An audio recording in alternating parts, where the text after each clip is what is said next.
I'm at the liquor store at 7 o'clock in the morning. I've got the shakes. I've been in several ambulance rides. I've fallen into the bathtub and I couldn't get out. I mean, there's enough factual evidence to say you really have a problem. Mm-hmm. And I lost myself because when I started losing the possessions, right, they started falling away, then I was gone because everything that I had was built on that. Hi, and welcome to A Class of Their Own podcast, revealing the human stories behind their name. We will hear honest and intimate reflections from our guests who, despite their circumstances, shape a world that reflects their unique visions of success. Join me, Mira Magecha, to learn from these inspirational people and take the first step to make your own change. On today's episode, we're joined by Alan Daly. Hi, Alan. How are you? Hi, Mira. How are you doing? Nice to meet you at last. Yeah, it's been a while. So we connected over LinkedIn, I think. Yes, we did. Over our dogs. Over our dogs, yes. And yes. How amazing and beautiful they are, and how cherishing they are, and how nurturing they are in terms of our lives and how much they mean to us. Yes, my dog is such an integral part of my story that it's kind of, I can't separate myself from him at the moment. He passed away this year, and it's been quite a bumpy ride, but it's also a time of, it's a time where I've been through situations much, much more difficult than that. And I look at this situation as a blessing to what he left me with. If I think about it, I might tear up because it's only been a little while. So. Oh, bless him! And he was a beautiful little one. He was a beautiful little one, and the story about who rescued who. It's like I got him at a very, very difficult period in my life. Yep. So we'll get into that in a little while, I'm sure.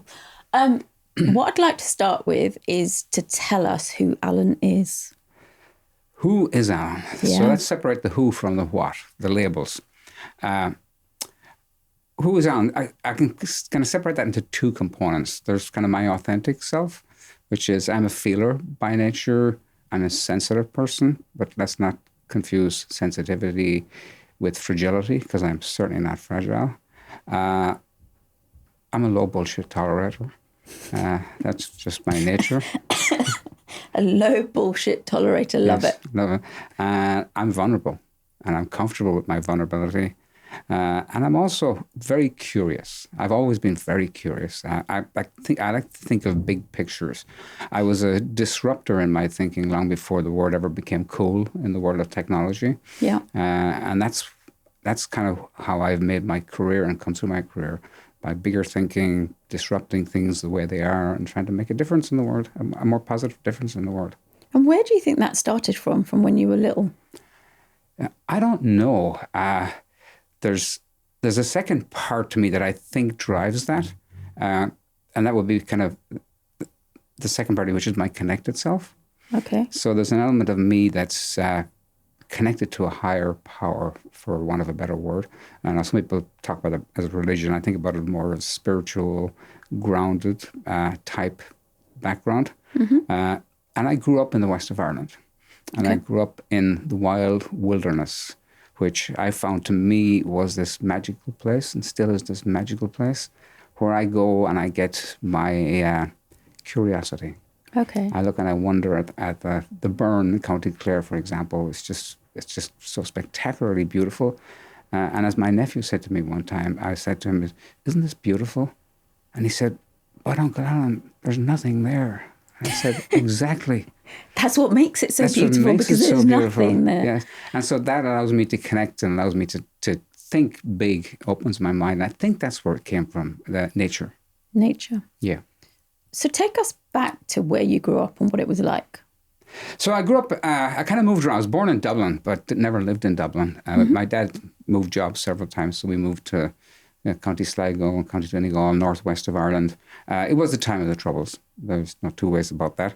It was, I was around for Bloody Sunday, the violence and all the IRA violence that happened subsequently. So that was, also in contrast to that, I grew up in County Sligo, one of the most beautiful places in the world. It's just, I go back now and I realize just how lucky I was to grow up in such an environment. And from there, then after we kind of left that area, which would be kind of, I suppose, the late 70s, I moved down to Limerick, which became my home. Yeah. And I did my secondary college there, and I went into work from there. But Limerick has never been quite home as much as County Clare because of its spirituality. And I feel that's where I belong many times. Is that where, when you think about what home is, do you think about County Clare being Yes. that place that is home and is naturally where you kind of get drawn to? It's funny you mention that, because when I get off the plane in Shannon Airport, I go on and meet my family, and that's great and that's wonderful. It's only when I stand on the cliffs of Moher that I get this feeling, now I'm truly home. And you've arrived. I've arrived. I've arrived. And what was it like growing up in Limerick? You know, I guess all along, I grew up as a kind of an anxious child. You had the background of the period of the Troubles, and then they also had that religious violence, we'd call it now, I guess, because that's what it was. And it was a culture of fear. Everybody grew up in fear.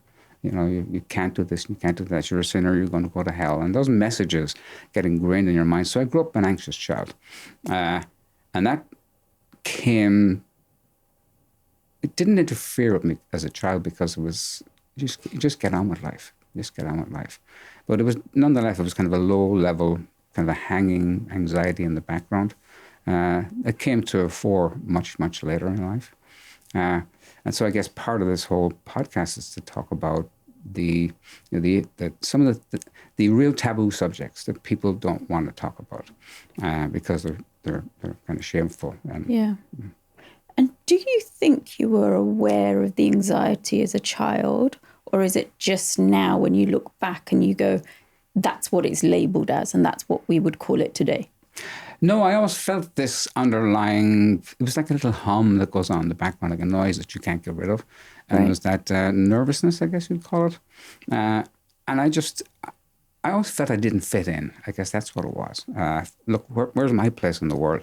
I don't seem to fit in with the group. I don't seem to fit into life. And that was, I guess, the theme that was very strong throughout my younger life, was that I just didn't fit in. And when you say your younger life, what age group, category are we talking about? Probably from about 6 years to about maybe when I was 40. Okay. Yeah. And I think about potentially being young in my 40s.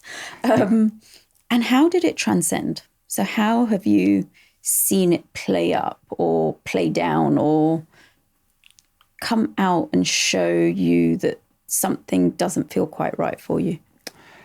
So it came out, I don't know what year it was, 86, I had my first panic attack. And it was, mental health is a taboo subject. You just don't talk about it. Yeah. You just don't talk about it. So I didn't talk about it, and I didn't tell anybody. How did you know it was a panic attack in that case? Didn't. Okay. I just thought I was dying. It was subsequently what's going on and reading up on it at the time. I spent time in the bookstores trying to read up on it. And there wasn't many services. There were no services. It wasn't discussed as broadly as it is today. Mm-hmm. And so I just read up on it, and I said, this has to be what it is. The pounding heart, the sweaty palms, the feeling you can't breathe, the intense desire to escape. And that was, I used to remember I'd wake up in the morning, and for the 2 or 3 seconds upon waking, I'd feel fine. And then, boom, this wave. And then I found myself avoiding things. And as I avoided things due to panic, I get a panic in a bus, for example. I meant I couldn't go on a bus anymore. I get a panic attack in a shop. It meant I couldn't go into a shop anymore. And so bit by bit, my world got really, really small because I couldn't find a way out of this.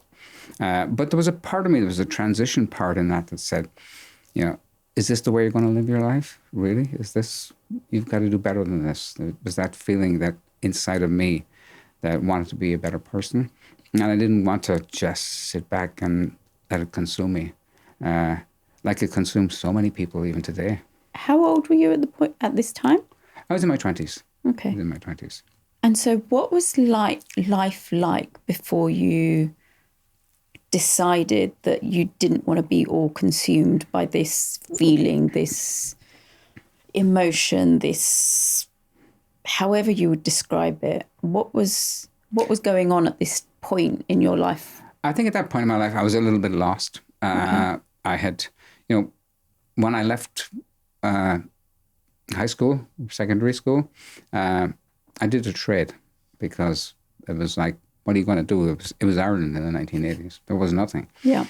So I did a trade, but I still didn't feel, I felt there's something a lot missing in my life. Is this my potential? I was a terrible student, absolutely horrendous student.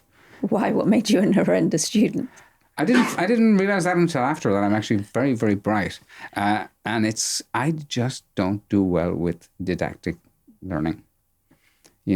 People talking about stuff and giving you points, and it's like, it's a big so what to me. And so I was never engaged. And I only found out afterwards when I started doing, ironically, a master's degree in education, that it was my learning style. I'm an experiential learner. Right. And that was a huge difference for me. I can learn everything now. And by experiential, I mean conversing and talking and discussing with people in groups, topics, subjects, explorations. Yeah. And I find that rather quite than fun. literally being told and listened to and lectured at. Yes, because that method is all about memory. Yeah. Just remember enough to write it down in the exam. It's not truly about learning. It's not about integrating it into yourself. And when I found that, life became very, very different, amazingly different. So what happened between now and the beautiful boy coming into your life?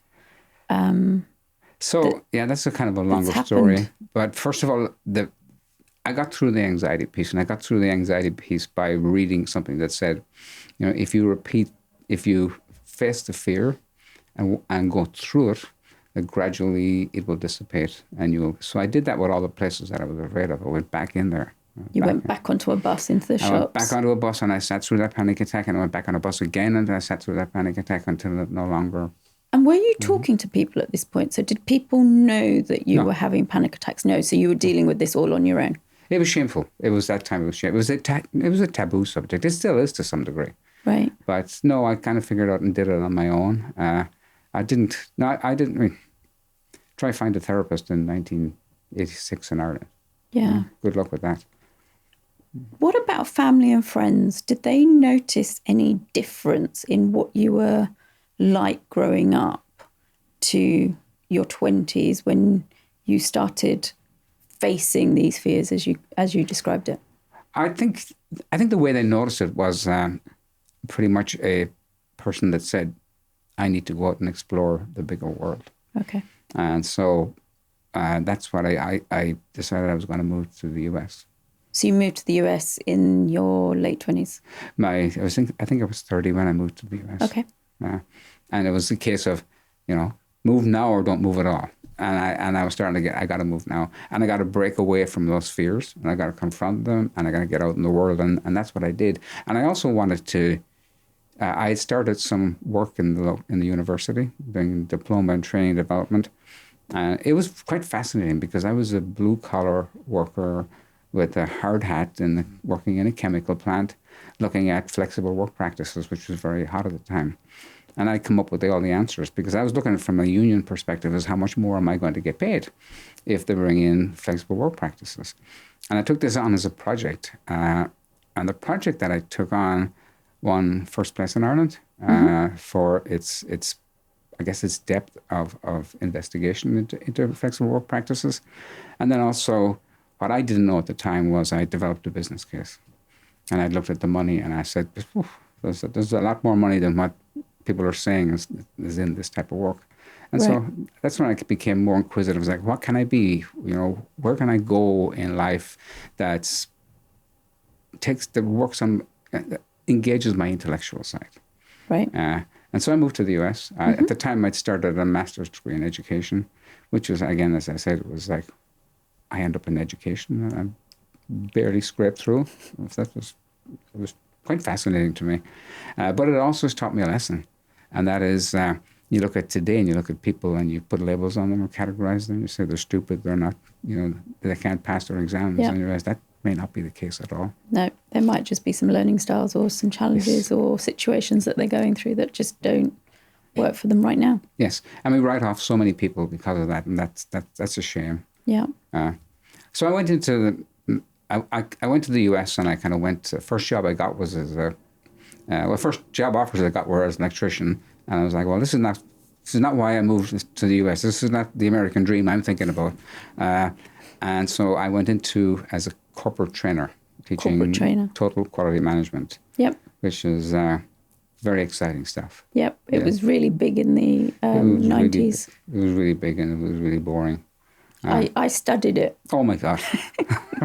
So I recall in the 90s it being a really big thing. It was a management fad in many ways. Like a lot of the management fads come and go, but it had a place. Absolutely had a place, but that wasn't for me. Mm-hmm. And so I decided that I would do, which was almost impossible, and I was trying to get into one of the leading management consulting companies, because I knew from doing the work that I'd done in Ireland that the ability to dig into the investigative side of things and come up with real solutions that I was good at. And so I applied to Accenture, and they duly, promptly dismissed me, which I had expected. And I learned one lesson there, and that is you don't get jobs by your resume. You get jobs by the connections you make. So I went and I talked to people, and I moved around, and eventually I got my CV was landed on the desk of an Accenture partner. Right. And I was completely the wrong mold for the company. But I thrived in there. You thrived, did you say? I absolutely thrived in Accenture. I got, for the 6 years that I was there, I outlasted anybody else that came in with this, what I call genre of experienced hires, they call us. And I got top ratings every year. Amazing. And I learned, probably in those 6 years, I probably got about 20 years of experience. What was it that made you successful and made you thrive in that environment? People. The one thing that I learned from my masters and my personality and my background is that it's cultures and people that make organizations. Yeah. You know, you can get functional experts, you can put process in place, you can do all those great things. If you don't have a culture, you will not have a successful organization. And I was working in an organization change, and the very limited definition in organization change was around communications and training. It's all about communications and training. And I was like, no, it's not. It's all about people. Yep. There's more to it than just comms and training. Yes. Yep. But that's the limited definition. It still is to a large degree. It still is. That's the little bucket change management's put into. And so I got this fascination with people that I just thrived on. And I also became a manager in that period, and I got my own team. And I started to kind of experiment with there's a difference between leadership and management. Mm-hmm. And at some point in time, you cross that line.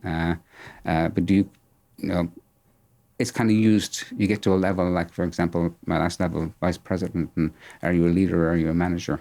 And I found as a manager that I was very early in my career that I wanted to be more leadership-driven than I did management-driven. Mm-hmm. So the whole organization structures are based on command and control. The job of a manager is to enforce the command and control. You know, that's simply the way it is. And I didn't want to do that. I wanted to do something very different, and that was, could I change the way the people interacted, make them feel safe within an organization? You always hear this saying of "don't bring your troubles to work." That's the same thing as saying "don't bring your left arm to work." You know, it's one of my bullshit things. It doesn't exist. You can't do that. Yeah. We are our whole people, and we bring our best to work and we bring our worst to work. Yeah. But in the consulting world, there is this consulting guard that means that you just are a consultant and all the troubles stay at the door, and then you wear this armor and mask, and that's who you are because that's what the client pays for. That's what the client pays for, and that you're expected to show up that way. Yeah. And I did my time there, and but I also knew that wasn't my long-term goal. Mm-hmm. But things went off the rails quite a bit after Accenture. I left there and I went and I took a job with an organization that had it was a turnaround type of job. Mm-hmm. And it had very significant problems. The problems were in Japan. So I went over and I looked at the professional services operations in Japan, and we had very bad delivery problems. So you've gone from Ireland to the US, now in Japan. I'm now in Japan. And I guess my idea there was to try and get some experience in the operational side of the business. Could I turn around a business? But what's going on for you personally at this point? It's all about accomplishment, Okay. which I learned later that wasn't me. Okay. But it was about accomplishment. Let me climb the ladder. Let me get the money. Let me show the world that I am successful. I didn't believe it myself. So I didn't believe that I had done all these things. So the way that I expressed that was through my climbing the ladder. Okay. The cars I bought, the houses I lived in, the art I had, it was this whole expression to the world, look at me, I've arrived. Okay. That's really what it was about. But there was also an element in there that, like, can I fix this problem? Okay. Can I do something different? Mm-hmm. And so I did. I went to Japan, and one of the problems in Japan was it's very much a drinking culture. And I hadn't drank since my 20s in Ireland, really. I was living the dream life in California of sunshine and bike riding and stuff like that. The healthy lifestyle, as they The healthy they lifestyle call in it. California, yes. And I had quite a number of years of that under my belt. Mm-hmm. And I went to Japan. I was thinking, how am I going to avoid this drinking culture? There's a lot of expectations. When I went to Japan, I actually took over the entire operation. Not just the professional services, but the sales, the marketing, the HR, the contract management, all that stuff. And so I ran that company. While there, we uncovered a lot of issues with the company itself. Misappropriation of finances, recognition of revenue for software that hadn't even been designed. And we ended up, like many companies of that time in the kind of the Enron era, with being delisted from the NASDAQ. And so I go over there with a whole bunch of stock in a company that is now basically worthless. Yeah. But I was still determined to do what needed to be done, and that was to turn it around. There was 2 projects going on. One, I just shut down. We were never going to be able to make it successful. And the other one was in a lot of trouble. And I worked very hard. We were working 16-hour days there and weekends to try and turn this thing around and get it back on track. And as I did that, the stress levels were increasing, and I found myself drinking more.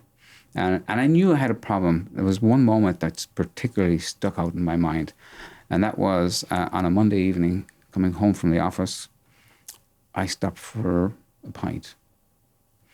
And I had a second one, and a third one, and a fourth one, and a fifth one.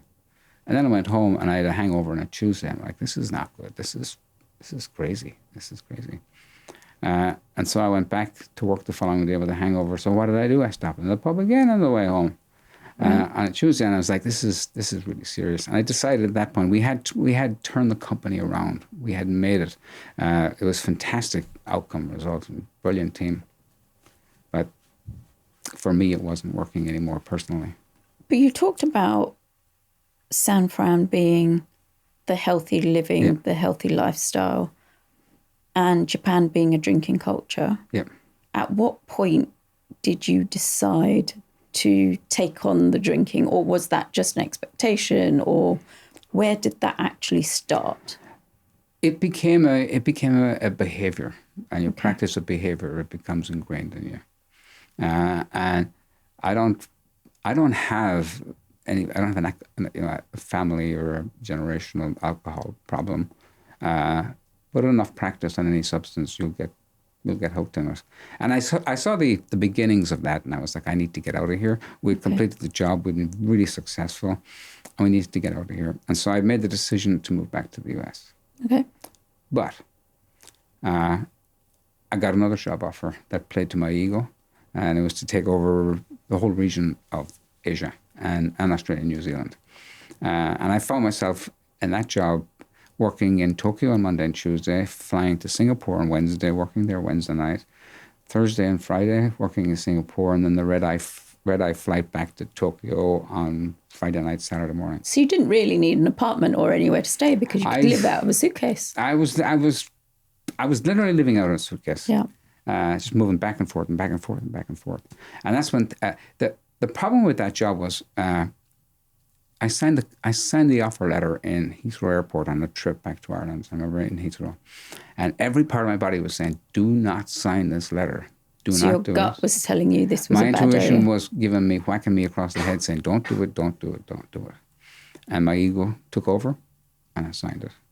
What do you think it was about the ego that heightened, that made you want to do that compared to everything else saying it's time to come back?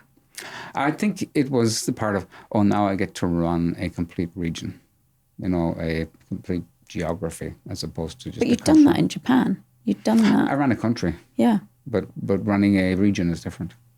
You get to go to Australia, New Zealand, Japan, and then further beyond. We even did some sales contracts in the Maldives. And was it a ego for yourself or to show others? Oh, it was all about others. It was all Everything about was others. about others at that point in time in my life.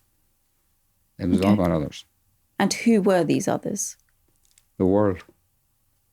Why? Because I didn't believe in myself. Why? I think it goes back to that very early stage of my life where I felt I didn't fit in. That you didn't fit in. That I didn't fit in. If I tried more and I tried harder, I would find that spot where I fitted in. Okay. And this was proving to everybody else that you had a place in the world. Absolutely. Absolutely. So you ended up taking this role. I ended up taking this role. I ended up traveling like crazy. I ended up, I think the drinking went from kind of a heavy drinking to a much more binge drinking type thing. I drink for 3 or 4 days. At that point in time, I was a functional alcoholic. Okay. Although I didn't use that word at the time. I never used that word until some time after that. But I realized I got myself into something that was very difficult to get out of. And after a couple of years of that, I said, I have to go. Even in the middle of a sale, which had a large commission attached to it, I said, I need to go home. I need to go home. And I left and I came back to the US. And my timing was just about as worse as you could possibly get. It was a financial crisis hit. And I came home and I was doing good. I was like, I'm not going to drink. I'm going to ride my bike. I'm going to do all the healthy things. I'm going to be out in nature. None of that happened. Why? The financial crash hit. I lost most of my investments. I didn't have a job, couldn't get a job at that point in time. So I had cash flow problems, like so many millions of people in the world had at that point in time. So when you have cash flow problems, you have paying your mortgage problems. And the banks at that time weren't interested in refinancing or anything like that. They just took your house. And my mom was sick. And of course everyone was on my back. The IRS were on my back for money, and the problem just got worse and worse. And so that's when I completely lost myself, and I descended into a spiral of drinking. And I would try and do projects, but I would never succeed. I would never break it. I might last a week. I might last a month. I even lasted several months at one point in time, but it was a fight. It was a fight about not drinking. If I fight hard enough, I won't drink. I found out after the fact that that's not what works. It's complete surrender is what works. This episode is brought to you by Play for Change. Play for Change brings together leadership coaching, expert facilitation, and builds communities. They help craft real connections, spark learning, and turn play into powerful experiments to enable better relationships with yourself and others around you. To find out more, go to playforchange.co.uk. Links are in the show notes below. You were fighting with yourself to stop drinking. Yes. So you were aware that you wanted to stop. You were trying to stop. What was going on in your mind at this point, I suppose, is what the question actually is. So there's all the factual data that says I'm at the liquor store at 7 o'clock in the morning. I've got the shakes. I've been in several ambulance rides. I've fallen into the bathtub and I couldn't get out. I mean, there's enough factual evidence to say you really have a problem. Mm-hmm. And I lost myself because when I started losing the possessions, right, they started falling away. then I was gone, because everything that I had was built on that. Because that's what was driving your ego earlier. That was driving my ego. That's what was driving my I now fit in the world. Right. And when now all you've that, lost it all. Now I've lost it all. And And where were you staying, living? I was living in my house, but it was, going through the legal battles and however long it takes to get through the process in California. And I remember I was sitting at home one day and there was a knock on the door. And of course I would never answer the door. The blinds were down, the door was locked. It was just me and my booze. That was it. And then I heard a key going in the door and I went, oh, God, why did I give her a key? I knew exactly who it was, because I'd only given one person a key. And it was my friend Anne. She was the wife of my best friend, Hamid. And she was a medical doctor. And she came in and she said one thing to me that was hugely transformational. And that was, you can stay here and drink yourself to death if you want to. That's your choice. You get to make that choice. Or you can try recovery. And if you try that choice, I can help you with that. I can't help you with the other.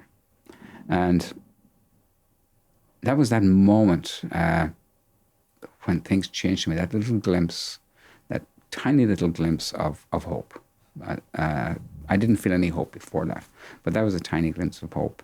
And I knew that if I didn't take that, at least try that opportunity, that I was going to die.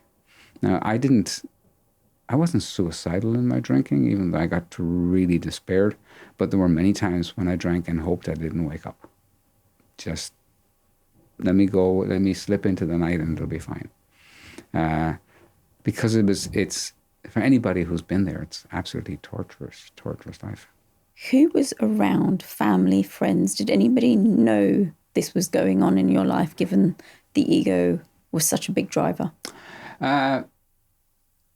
I would say yes and no to that, because there were times when I would maybe binge, and there were times when I'd go on the dry, and I was like, maybe Alan's a little heavy on the alcohol, and there were times when I didn't, my cycling, especially, which is my passion of my life, is when I didn't show up to bike rides and I didn't show up for training, that there was a lot of suspicion going on. But I think it was Anne, and probably my friend PJ, who was staying with me at the time, also knew that things were really bad. Okay.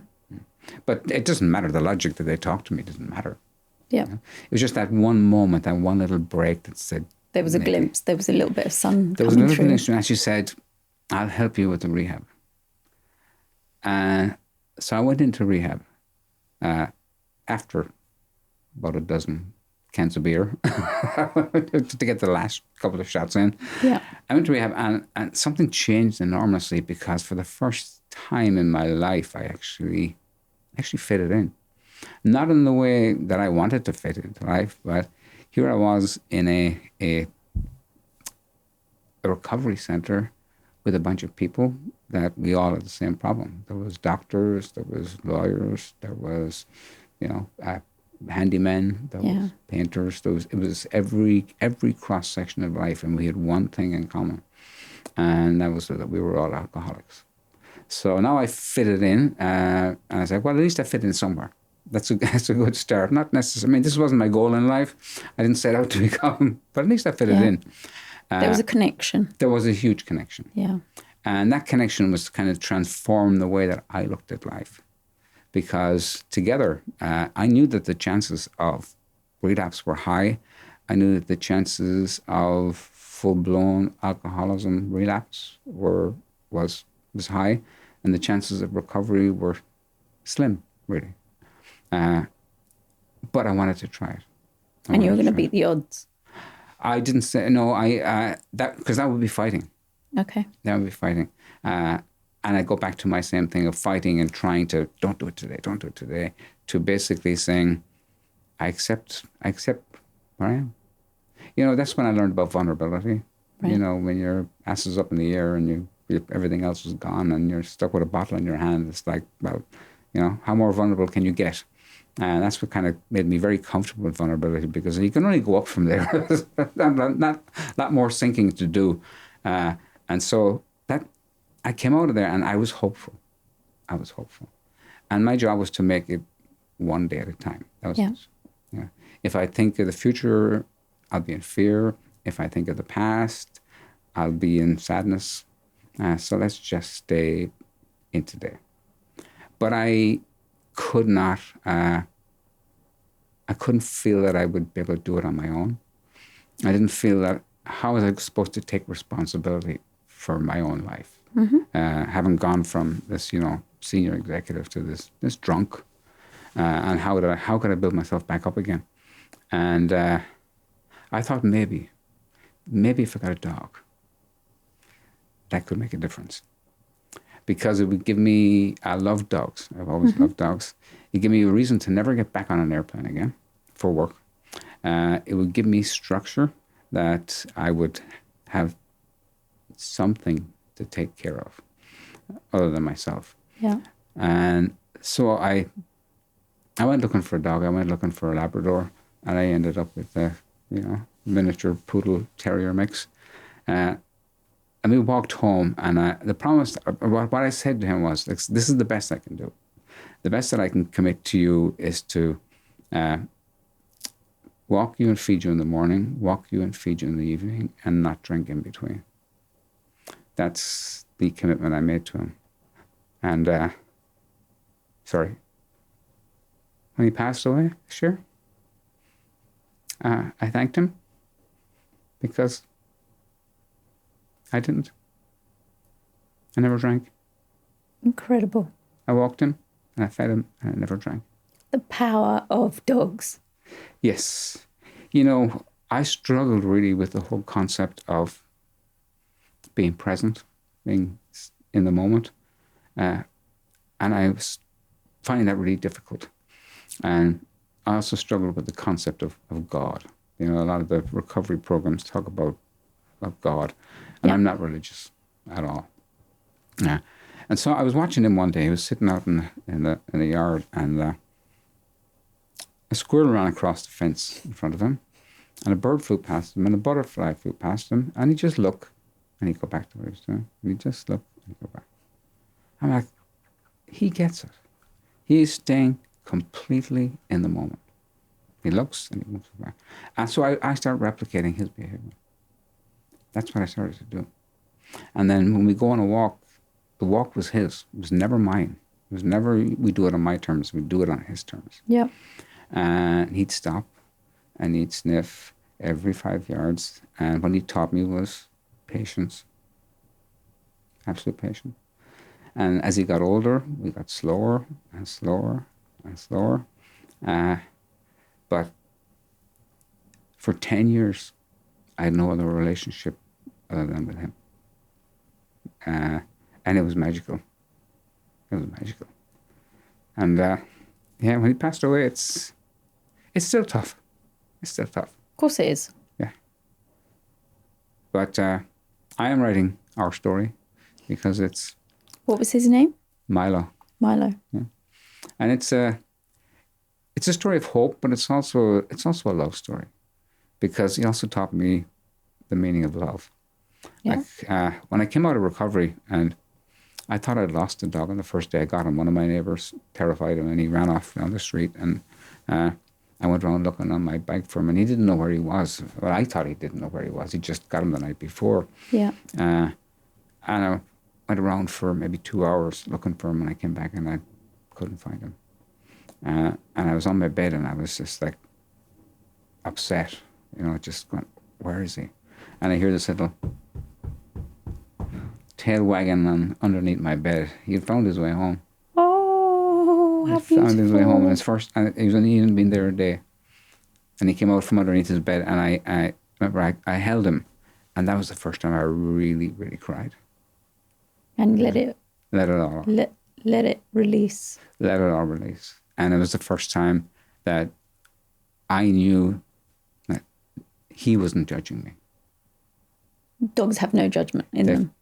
He wasn't judging me. It didn't matter that I was an alcoholic. He was happy. He stood up and he licked the tears off my face, and he became my pal and my buddy. And I didn't go anywhere without him. And if I couldn't bring him, I wouldn't go. And that's simply the way it was. And we just had this relationship where I learned so much from him. Yeah. Just so much. Stuff that I put into my practice in my own life. He taught me how to live. And he taught me how to love. He really taught me how to love. And with that came back my own self-esteem, my own belief, my confidence in myself. And I went back into the corporate world. And I did all the things that I'd done before, but I did them very differently. What did you do so differently? I did them from the perspective of I'm doing this work because I enjoy it. I'm making time and space for myself, most importantly, and I'm not doing it for the ego. I'm doing it because I love it. And I took jobs, and my whole goal when I took those jobs was, can I build an organization where it's okay to be vulnerable? And I told my story to people. I told my story. I gave people permission to be vulnerable by telling, listen, I'm a drunk. Basically. I'm also recovered from anxiety to a large degree. And rather than stifling that and not talking about it and hiding it, it's okay. It's okay to feel that way. And I built incredible organizations on that. Absolutely incredible. It was just amazing results. Just based on that openness. And honesty.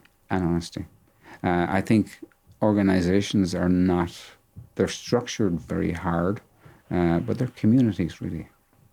They're real communities. And as I was home in Ireland this year, I was thinking about what's the best, what's the best culture company that I ever worked for? And I went back, I got some pretty big names on my resume. Yeah. Companies that specialize in the area of employee engagement and communications and culture and stuff. And I went back to my very first job as an apprentice electrician. In Krupp's Engineering, they made bathroom scales and food slicers because it was a community. Yeah. It was a community. It was 1,100 people in a part of my hometown, Limerick, that was working class. Yet everybody looked out for each other. And when I look back on that model and I go, 30 years forward from that, and we're getting worse. Yeah, and that's the thing that you still hold the light to go, this is what it was and this is what we should take forward. Yes. When you take us through your journey, what's the standout moment for you that you go, this is what made me? Milo. Mm-hmm. And was there a particular moment where you just felt this was it? He has, I'm going to use the word saved, even if that might not be the word you would use, but where you felt, I'm saved, he has saved me. I always felt that I was okay with him when I did my rituals, walking him in the morning, feeding in the morning, and not drinking in between. Yeah. What terrified me was his loss. I'd never been tempted to drink since I was I just celebrated my 14th year of sobriety. Congratulations. Yes, thank you. And my biggest fear was that if I lose him, do I lose myself again? Am I so tied to him? But the day he passed away, there was a look of, it's time for me to leave. And it was terrifying. Yeah. But it was also a sense of the way he looked at me. He couldn't walk. He'd gotten this infection and his forepaws, and they were in a terrible state, and he couldn't walk. And I knew I had to bring him to, I knew it was time he needed to leave. He told me. And I went into the shower, and I came out from the shower, and he was standing next to the door where his lead was. He's like, I'm ready. But I made him that promise before they put the injection, and he gave me a look, and it was, you got it from here. And I felt that. I feel I have, it was that transition point where he's no longer here, but the lessons he taught me and his presence, it's like people when they lose something. In the grief, you're always saying, show me a glimpse that you're still there. And I still feel those. I still feel those moments. when I turn the corner and there'll be a dog looking exactly like him, and I'll be like, "Thanks, boss. That's exactly what I needed right now." And the love doesn't change. The love The love doesn't never disappear. changes. The love never changes. The love never changes, and it won't. And that's the most beautiful part of that story, is that love will never leave. And so I said to him just before I put him away, I said, "Thanks. I got it from here. And haven't drank yet. Don't intend on drinking." There was a time, the night that he passed away, I thought to myself, you know, I'd love a whiskey right now. It wasn't a compulsion. It was just this, God, that would take away some of this pain right now. Yeah. But then I also laughed and I go, what would he think? He'd be like, dude. Don't do it. Don't do it. And so I haven't done it. But it was also being out of work for so long, it was also a transition point for me personally. Yeah. To say, okay, he's no longer in my life. I don't have a job anymore. I was laid off. What's next for me? Mm-hmm. And I think big and I think bold. And I also think I've remade myself so many times in my career that it's time to remake myself again. Yeah. And when I look at organizations right now, and I look at people, and I look at just how difficult it is in the world in which we live right now, for anybody, stress levels are enormous. The pressure on people is enormous. I have got lots of help from lots of people in my life. I've learned lots of lessons. How do I give back? Yeah. How can I make this world a little better? And part of my story here is all about hope. It's about hope. It is about hope. Yes. The hope is you can recover from these things and you can go on to be a stronger, better person. And my days of corporate executive life are over. I don't want to do them anymore. I want to do something, to me, that I guess from a legacy standpoint offers so much more value to the world and giving back. And that is helping people learn, grow, and develop into their true potential. You know, when I said earlier on that there's my authentic self and there's my connected self, the connected self is so overlooked. The grounded, we don't have time. Everyone's so busy. Life is transactional. Yeah. And life needs to be more than transactional. You need that space. And I think a lot of the programs today are all around, do mindfulness, go exercise. But they're missing the bigger picture of real connectedness to life. Yeah.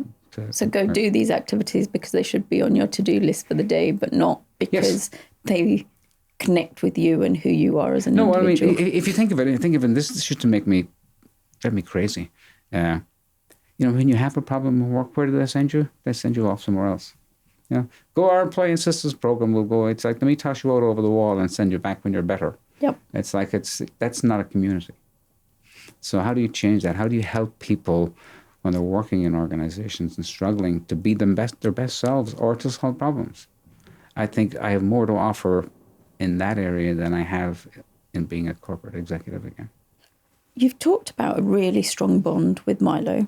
Yeah. And you've seen the tears and I can feel that. And I dread to think what I will be like if that ever happens to my boy or when that happens, because it will happen. Mm-hmm. But is there going to be Milo number 2? There will be another dog in my life. There will always be a dog in my life. That's just who I am now. Yeah. I've had them before. I took this pause out to go do this career thing that kind of blew up on my face. Now I'm back to reality, and it's like I need a dog. The timing. There's a dog waiting for me when I get home. Oh. And it's an interesting story because I wasn't looking for a dog. He found you. He kind of roundabout found me. And I feel good. I haven't met him yet. But he's waiting for you. But he's waiting for me. How incredible. He was a rescue who somebody couldn't find a place for him, didn't work out. They're going to put him back in the pound. I'm like, you're not putting him back in the pound. You're not. And so I take him. He'll Amazing. never be Milo. I know, and I'm still in that grief period. Yeah. But I know that the companionship is so important to me. And you've talked a lot about the relationship with Milo. What about relationships with people and family? I have a small network of friends.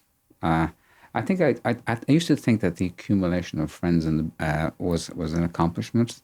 The more friends I have, the busier I am, and therefore my life is better. Yeah. And I found the exact opposite. I have a core group of friends. My family is all still based in Ireland, but I would say my second family are the close friends that I have in the US, and there's not many of them. Yeah. It's a small group, but we're very close. And then I have a global community of alcoholics in recovery that I can walk into anywhere, Yeah. and feel at home. And that's the magical thing is why don't we have more of those groups? Why don't we have a program for people on living that you can walk in and be a part of and feel accepted, feel welcomed, feel supported?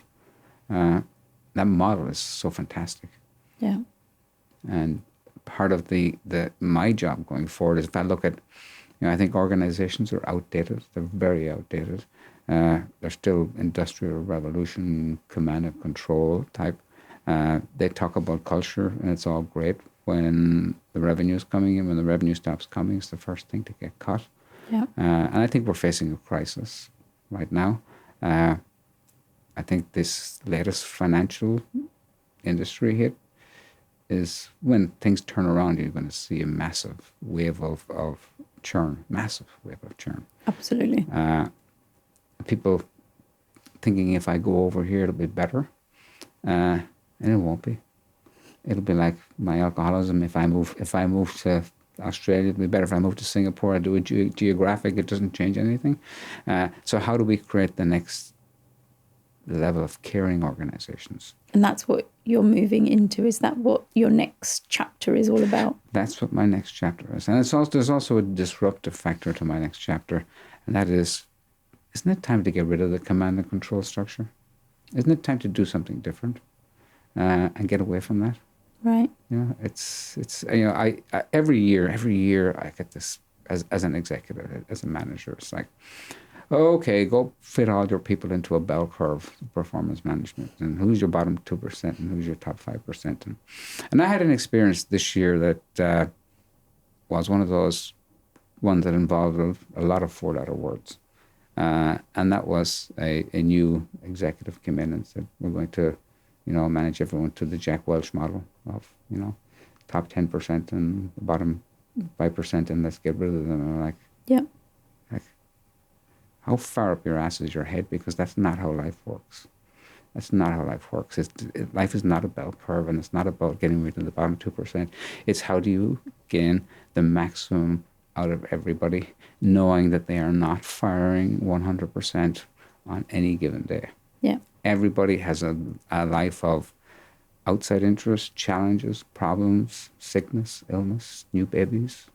Yeah, all kinds of challenges. Lots of things happen in life that mean you can't always perform at your very best every day. Yeah, and so what I learned in my last company was that if you give people the permission, the space to be vulnerable, to talk about that stuff, to take the time they need, right? To take the time they need, everybody else will cover for them.